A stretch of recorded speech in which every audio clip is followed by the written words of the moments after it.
অনেকেই বলে থাকেন পেটের বাম পাশে সিস্ট অথচ ডান পাশে ব্যথা।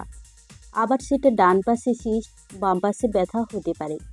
অনেকের এটা শুনে অবাক লাগতে পারে, কিন্তু এটাই আজকাল হচ্ছে। এর পেছনের আসল কারণগুলো আজ জানবো। তো চলুন যাক বিস্তারিত। পেটে ব্যথা কম বেশি সবার হয়ে থাকে এবং ঔষধ খাওয়ার পরেও তা সেরে যায়। কিন্তু অনেকের দেখবেন ঔষধ খাওয়ার পর তা সারে না। তখন আল্ট্রাসোনোগ্রাফি করে দেখা হয় সিস্ট রয়েছে, কিন্তু রোগী বলেন আমার বাম দিকে সিস্ট, ডান দিকে ব্যথা। আবার কেউ কেউ বলেন আমার ডান দিকে সিস্ট, বাম দিকে ব্যথা। তখনই নানা জটিল প্রশ্ন মাথাতে ঘুরতে থাকে।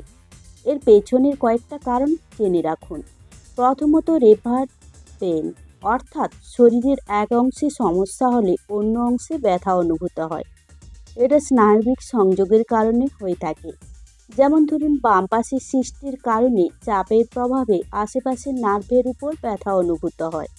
দ্বিতীয়ত, পেটের গ্যাস বা কোষ্ঠকাঠিন্য থাকলে অনেক সময় ব্যথা আশেপাশে ছড়িয়ে পড়ে।